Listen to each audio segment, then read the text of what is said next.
తాకట్లో ఉన్న మీ బంగారాన్ని విడిపించి ఆ రోజు ఆన్లైన్ రేటుకి కొంటాం. Sharma gold company. గురుగారు, హనుమాన్ జయంతి వచ్చేసింది. మామూలుగా అందరూ కూడా రామభక్తులందరూ కూడా హనుమాన్ని పూజించడం, హనుమత్ భక్తులందరూ కూడా రాముణ్ణి ఆరాధించడం అనేది మనం చూస్తూ ఉంటాం. మరి ప్రత్యేకించి ఈ హనుమాన్ జయంతి యొక్క విశిష్టత గురించి తెలియజేయండి. ఆ రోజు పాటించాల్సిన విధి విధానాలు ఏమైనా ఉంటే అవి తెలియచేయండి గురుగారు. తప్పకుండా అమ్మ. మనోజవం ఆరుతతుల్య వేగం జితేంద్రియం బుద్ధిమతాం వరిష్టం వాతాత్మజం వానరయూధముఖ్యం శ్రీరామదూతం శరణం ప్రపద్యే. ఆంజనేయ స్వామి అంటే ఒక వ్యక్తి కాదు, ఒక దేవుడు కాదు, ఒక వ్యవస్థ. ఆయన భక్తి అసలు రూపం ఉండదు భక్తికి, అది లోన భావావేశాలే. ఆ రూపము లేనటువంటి భక్తిని తీసుకొచ్చి ఒక పోత కింద పోసామనుకో, ఆ వచ్చే రూపం ఆంజనేయ స్వామి రూపం వచ్చేస్తుంది. ఎలాగా ప్రేమకు రూపం ఉండదు, ఆ ప్రేమను తీసుకొచ్చి ఒక కుప్ప కింద పోస్తే రాధమ్మ తల్లికి అలాగ వచ్చేస్తుంది షేపు, ఆ విధంగా అనమాట. అయితే ఆంజనేయ స్వామి వారి జయంతులు చేసేస్తాం మనం, తర్వాత శ్రీరామనవమాలు చేసేస్తాం, కానీ రామతత్వాన్ని పట్టుకోము, హనుమత్తత్వాన్ని పట్టుకోము. అసలు హనుమత్తత్వాన్ని ప్రపంచంలో మనం పట్టుకోగలిగితే మనకి మోక్షం చాలా ఈజీ అనమాట. అదే హనుమత్తత్వం. హనుమత్తత్వం అంటే ఏంటి తెలుసా? ఒకే దేవుణ్ణి పూజ చేస్తాడు, రాముడిని తప్ప వేరే దేవుణ్ణి పూజించాడు. ఆ రాముడు కూడా రకరకాల ఫోటోల్లో 10 రకాలుగా ఉంటాయి కదా మనకు ఫోటోలు. ఒకటి బాణం పట్టుకుని, ఒకటి సీతాదేవి పక్కన, ఒకటే పట్టుకుంటాడు ఆయన. ఆ రాముడిని కూడా ఒకే ఫోటోలో ఆయన పూజ చేయాలి. ఆ తర్వాత రాముని యొక్క పాదాలు తప్ప రాముడి ముఖం ఎలా ఉంటుందో కూడా ఆంజనేయ స్వామికి తెలియదు. అది ఇంకా విచిత్రం. అంటే అంత భక్తి కాన్సన్ట్రేషన్ ఉంటుందన్నమాట స్వామివారికి, ఆ హనుమంతుడికి. ఎలా అంటే ఒకసారి శ్రీకృష్ణ పరమాత్మ అర్జునుడు, బాబా నేను నీకు బావని, బామ్మర్దిని, నేను నీ భక్తుడిని, టాప్ భక్తుడిని, ఆల్ ఇండియా టాపర్ని అంటాడు. నాయన సరే రా నీకు చూపిస్తాను అని చెప్తాడు. ఇంకొకడు ఉన్నాడని చెప్పడు. ఒక భోజనం జరుగుతుంటే అక్కడ తీసుకెళ్ళి అర్జునుడిని కూర్చోపెడతాడు మారువేషాల్లో. వెళితే ఆంజనేయ స్వామిని పిలిపిస్తాడు. ఆంజనేయ స్వామి పిలిపిస్తే ఆంజనేయ స్వామి వస్తాడు ఆ బంతిలో, అందరినీ చూసుకుంటూ వెళ్తాడు. రాముల వారు, అదే కృష్ణుడు ఇప్పుడు మారువేషంలో ఉన్నాడు కదా, ఆ పాదాలు చూసుకొని రామా అని పట్టేసుకుంటాడు. అర్జునుడు స్టన్ అయిపోతాడు. ఇదేంటి ఇంతమంది ఉండగా ఎలా పట్టేసుకున్నాడంటే, ఆంజనేయ స్వామి ఎప్పుడు రాముడి యొక్క పాదాలనే చూస్తాడు. అంత గొప్ప భక్తి. మనం భావించేటప్పుడు గురువు అనేటటువంటిది చాలా హై పొజిషన్ అనమాట. అది చాలా పెద్ద పోస్ట్ అది. అయితే అందరినీ గురుగారు గురుగారు గురుగారు అంటుండడం వల్ల కాఫీ టీ హోటల్లో బేరర్ని గురువుగారు అంటాము, రిక్షావాడిని గురువుగారు అంటాము. అలా అయిపోయి దానికి వాల్యూ పోయింది. అంటే ఆంజనేయ స్వామి మొట్టమొదట గురు రూపంలో ఉన్నటువంటి వ్యక్తి.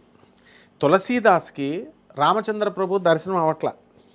స్వామి నాకు రాముని చూపించాలంటే ఆంజనేయ స్వామిని పట్టుకోమన్నారు. తులసీదాస్కి ఒక కొండ గుర్తులు ఇచ్చారు. ఎలా ఉండి పట్టుకోవడం మరి ఆంజనేయ స్వామిని అంటే, ఇదిగో నువ్వు రామకథ పాడుతూ ఉండు, పాడుతూ ఉంటే ఫస్ట్ వచ్చి కూర్చుంటాడు అందరికంటే 40 మందిలో ఒక ముసలాయన. మళ్ళీ అంతా అయిపోయిన తర్వాత వెళ్ళిపోతాడు. నువ్వు రామకథ పాడుతున్నప్పుడు ఆయన కళ్ళంతా ఆనంద బాష్పాలు, నీళ్ళు వస్తూ ఉంటాయి, ఇదే గుర్తు అంటాడు. సరే రోజు ఈయన పాడుతుంటే ఒక వ్యక్తి ముసలాయన వస్తాడు, ఇలా చూస్తాడు, గుర్తుపెట్టుకుంటాడు. సరే ఆ రోజు ఏమైనా సరే నేను ఈరోజు ఆంజనేయ స్వామిని పట్టేస్తానని చెప్తాడు. ముందొచ్చి ఒక ముసలాయన కూర్చున్నాడు.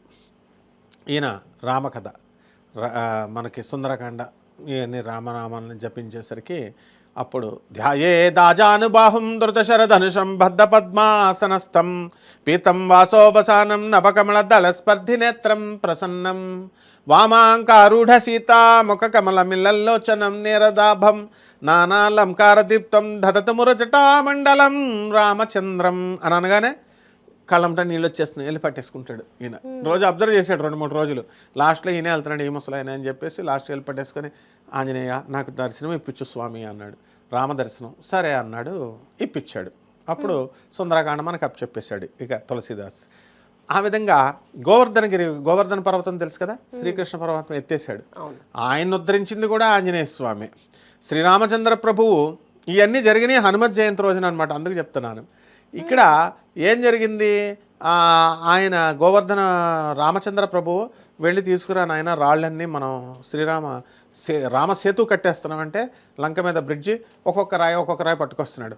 ఆంజనేయ స్వామి ఒకే పెద్ద రాయి తెచ్చేస్తాను ఒకసారి, పెద్ద ఈ చివరి నుంచి ఇన్ని కిలోమీటర్లు చిన్న రాళ్ళు వేయక్కర్లేదని గోవర్ధన పర్వతం దగ్గరికి వస్తాడు. పీకి పడేస్తానంటాడు. ఆయన అంటాడు, అయ్యా మహానుభావ, నువ్వు రామదర్శనం కనుక నాకు ఇప్పిస్తే నేను వస్తానంటాడు. డెఫినెట్గా ఒట్టి నువ్వు వస్తానండి, నువ్వు నాకు చూపిస్తానని అంటే చూపిస్తానంటాడు. అయితే రా అంటాడు, తీసుకొచ్చేస్తాడు. చాలా బరువైనటువంటి పర్వతం అది. పట్టుకొస్తే దారిలో ఇంకా దగ్గరికి వచ్చేసాడు. రామచంద్రుడు ఇంక తేవద్దు, నిర్మాణం పూర్తయిపోయిందని ఇంకో వానరుడిని పంపిస్తాడు. ఆ వార్త ఆంజనేయ స్వామికి వచ్చింది. అప్పటికి వీళ్ళు ఎక్కడో గోవర్ధన పర్వతం ఇప్పుడున్న చోట మధురాలో లేదది, ఎక్కడో ఉంది. ఆ ఏరియా నుంచి మధురాకి తీసుకొచ్చాడు ఆంజనేయ స్వామి. మధుర వచ్చేసరికి వేరే వానరుడి చేత మెసేజ్ పంపించాడు రామచంద్ర ప్రభు. ఇక ఆ గోవర్ధనగిరి అక్కడ మన గోకులంలో అక్కడ వదిలేశాడు. మధురా దగ్గర, బృందావనం దగ్గర, వ్రజభూమి దగ్గర వదిలేస్తే అక్కడ ఉండిపోయింది. అప్పుడు అంటాడు, నేను వెళ్ళిపోతున్నానంటే, నువ్వు నాకు ఏం మాట ఇచ్చావు, రాముడు దర్శనం ఇప్పిస్తానన్నావు, నువ్వు నన్ను ఇలా వదిలేసి అర్ధాంతరంగా వెళ్ళిపోతావు ఏంటి హనుమ అంటే, నేను కృష్ణావతారంలో ఇప్పిస్తానని వెళ్ళి, అప్పుడు కృష్ణావతారంలో శ్రీకృష్ణ ప్రభు ఇతను ఆంజనేయ స్వామి వారు ఇచ్చిన మాట కోసం ఆ గోవర్ధన పర్వతాన్ని ఎత్తి మోక్షం తరింపజేస్తాడు. కాబట్టి హనుమాన్ ఎవరికైనా సరే పుట్టినరోజులు ఒకసారే ఉంటాయి. ఆంజనేయ స్వామి వారి హనుమత్ జయంతి 2 రోజులు ఉంటాయమ్మా. ఎందువలనంటే, ఒకటి ఆంజనేయ స్వామి వారు జనరల్గా ఫస్ట్ పుట్టేసిన తర్వాత అది హనుమత్ జయంతి అంటాం. అందుకనే మనకి వైశాఖ మాసంలో ఒకసారి వస్తే మళ్ళీ నెక్స్ట్ మంత్ ఇంకొక ఫాల్గుణ మాసంలో ఒకసారి వస్తుంది. ఈ విధంగా నార్త్ ఇండియాలో ఇంకొక చోట వస్తుంది. సో ఏమిటి తేడా అంటే, ఆయన ఏం జరిగిందంటే, ఆంజనేయ స్వామి పుట్టిన తర్వాత ఎర్రగా సూర్యుడు ఉన్నాడు, ఆకలితో ఉంటాడు కదా ఆంజనేయ స్వామి.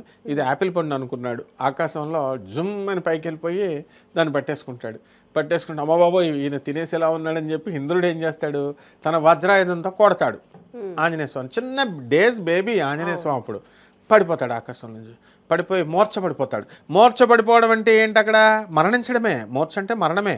అక్కడ లక్ష్మణుడు యుద్ధం చేసేటప్పుడు రాముడు ఇది మూర్ఛపోయినప్పుడు మరి సంజీవని తేవాల్సిన అవసరం ఏముంది, మూర్ఛపోతే మామూలుగా లేవచ్చుగా, అంటే మరణమని ఇండైరెక్ట్గా. అప్పుడు సంజీవని పర్వతాన్ని తీసుకొచ్చి మన వాటిని లేపుతాడు. ఆ విధంగా ఇక్కడ కూడా మూర్ఛపడిపోయినటువంటి ఆంజనేయ స్వామిని చూసి దేవతలంతా కూడా, వాయుదేవుడు ఏం చేస్తాడు, నా కొడుకునే మీరు చేస్తారా అని చెప్పేసి, వాయు వరంతో పుట్టాడు కాబట్టి హనుమంతుడు బంధించేస్తాడు. మనం పిట్టల్లా టపటప రాలిపోతున్నాం. అప్పుడు బ్రహ్మదేవుడు ఇంటర్వ్యూన్ అయ్యి కలగజేసుకొని, నాయన వాయుదేవ ఆగు నాయన, మీ అబ్బాయికి స్పెషల్ వరాలు ఇస్తామని మళ్ళీ ప్రాణం పోస్తాడు బ్రహ్మదేవుడు. ఇంద్రుడేమో అందరికీ ఒక్కొక్క దేవతలో ఒక్కొక్క వరం ఇచ్చేశారు. అందువలన 2 సార్లు పుట్టి మళ్ళీ పునర్జననం అయింది కదా, చనిపోయి మళ్ళీ లేచాడు, మళ్ళీ పుట్టాడు. అంటే ఇది 2 సార్లు బర్త్డే చేసుకుంటాం. అసలు యాక్చువల్గా ఆంజనేయ స్వామి అంటే మంత్రదేవత. అంటే ఆంజనేయ స్వామి ఫిజికల్ బాడీలో వచ్చాడు అంతే, కేసరి అంజనాదేవికి పుట్టాడు, ఫిజికల్గా వచ్చాడు. అంతకు ముందు ఆంజనేయ స్వామి ఉన్నాడు, ఆ అవతారం చాలించిన తర్వాత ఇప్పుడు ఉన్నాడు, చిరంజీవిగా ఉన్నాడు ఆయన.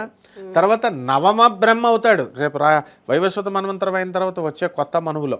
కాబట్టి ఆంజనేయ స్వామి భక్తులు ఎవరైతే ఉన్నారో వీళ్ళందరికీ కూడా కన్సెషన్ ఉంటుంది అనమాట. వీళ్ళందరికీ కూడా వీళ్ళు చేసిన తప్పులు, మిస్టేక్స్ అన్నీ కూడా కన్సెషన్ ఉంటుంది. అంటే బుద్ధి తెప్పిస్తాడు.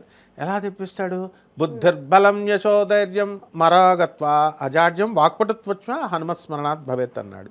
అంటే బుద్ధి బలము, యశస్సు, ధైర్యము, అజాడ్యము అంటే జాడ్యం అంతా పోతుంది, బద్ధకం అంతా పోతుంది ఆంజనేయ స్వామి మన ఉపాసన వల్ల. అందువల్లనే మెగాస్టార్ చిరంజీవి గారు ఆయన హనుమత ఉపాసన చేసినప్పుడు, అలాగే పవన్ కళ్యాణ్ గారు కొండగట్టు ఆంజనేయ స్వామి దగ్గరికి వెళ్ళి అక్కడ స్టార్ట్ చేశారు క్యాంపెయిన్. స్టార్ట్ చేసిన తర్వాత డిప్యూటీ సీఎం అయ్యారు. అలాగే అప్పట్లో విపరీతమైన కాంపిటీషన్ ఉన్న కాలంలో మెగాస్టార్ చిరంజీవి గారు డ్యాన్స్ ఎంత స్పీడ్గా వేసేవారంటే ఆంజనేయ స్వామి వారి యొక్క కృప అనమాట.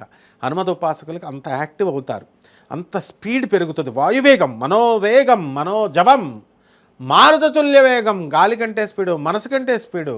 కాబట్టి అంత స్పీడ్గా ఆయన వేశారు. కాబట్టి ఈ రోజున నెంబర్ 1 స్థానంలో మెగాస్టార్ చిరంజీవి గారు ఆ హనుమత్ భక్తుడు అవడం వల్ల ఆంజనేయ స్వామి వారి ప్రసాదం. ఆయననే కాదు, మొత్తం మనం కూడా అలా చేసుకున్నట్లయితే ఆంజనేయ స్వామి వారి యొక్క దీనివల్ల మనం ఖచ్చితంగా ఆంజనేయ స్వామి వారిలాగా అంత స్పీడ్గా మనకి బుద్ధిమతాం వరేణ్యం అన్నారు. బుద్ధిమంతుల్లో 2 దేవుళ్ళనే చెప్పుకుంటాం మనం, వినాయకుడిని, ఆంజనేయ స్వామిని. అందులో ఒకడు. అలా శ్రీరామచంద్ర ప్రభు ఆయన లక్ష్మణుడితో వనవాసానికి వస్తుంటే కిష్కింద మీద చూస్తున్నటువంటి సుగ్రీవుడు భయపడిపోతాడు. ఏమో మా అన్న వాలి పంపేస్తున్నాడేమో, వీళ్ళు నన్ను చంపేయడానికంటే ఆగండి నేను వెళ్తానని బ్రాహ్మణ వేషంలో వెళ్ళి రామచంద్ర ప్రభువుని ఏమంటారు, మీ ముఖ వర్చస్సు చూస్తే మీకు క్షాత్రధర్మం కనబడుతుంది, కానీ రూపం చూస్తే బ్రాహ్మణ రూపాల్లో ఉన్నారు అని చెప్పేసి ఎవరు మీరు అని అడిగితే లక్ష్మణుడు అర్థం కాదు. అప్పుడు రాముడు అంటాడు, చూసావా ఆయన ఎవరనుకుంటున్నావు, నవవ్యాకృతి పండితుడు, నవ వ్యాకరణాలు చదివినవాడు మాత్రమే అలా మాట్లాడతాడు. ఆ తర్వాత బుద్ధిమంతుల్లో అగ్రగణ్యుడు ఆయన. కాబట్టి 4 వేదాలు చదివినవాడు, నవ వ్యాకరణాలు చదివినవాడు మాత్రమే ఇలా మాట్లాడతాడు లక్ష్మణ అంటాడు అనమాట. అంత గొప్పవాడు స్వామి. అందువలన అందరం కూడా ఆ రోజు కేవలము ఆంజనేయ స్వామి వారిని కలశ స్థాపన చేసి తమలపాకు మాల వేయాలి. కదలీవనంలో ఆయన చాలా ఇష్టంగా ఉంటాడంటే అరటిపళ్ళ తోటలో అరటిపళ్ళు అస్తం పెట్టేసి చక్కగా మనము నైవేద్యం కింద కదలీ ఫలాలు పెట్టి స్వామివారికి శ్రీరామ రామ శ్రీరామ రామ రామ ఇతి శ్రీరామ రామ రామేతి రమే రామే మనోరమే సహస్రనామ తత్తుల్యం రామనామ వరాననే ఈ ఒక్కటి చాలు. ఆయనకి రామనామ జపం చేస్తే ఆ స్తోత్రం చేసేసినంత ఫలితం, షోడశోపచారాలు పూజ చేసినంత ఫలితం. అప్పాల మాల తయారు చేయొచ్చు. అప్పాల మాలను కూడా మనం స్వామివారికి వడమాల వేసుకుంటే తమలపాకుల దండ దానిపైన శ్రీరామ అని రాస్తే మనకు కోరిన కోరికలన్నీ తీరిపోతాయమ్మ. ఈ విధంగా ఈ హనుమత్ జయంతి మనకి చక్కగా ఈ చైత్ర జనరల్గా వైశాఖ శుక్ల దశమి రోజున వస్తుంది. ఆ రోజున మనం ఆంజనేయ స్వామిని కలశం పెట్టి చేసుకునే వాళ్ళు చేసుకోవచ్చు. రామనామ జపం మాత్రం కంపల్సరీ చేయాలి.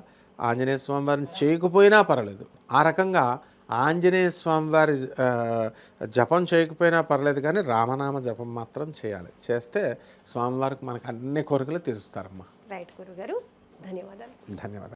సో చూస్తున్నారు కదండి, హనుమాన్ జయంతి యొక్క విశిష్టత గురించి గురుగారు తెలియజేశారు. అలాగే ఆ రోజు పాటించాల్సిన విధి విధానాల గురించి కూడా తెలియజేశారు.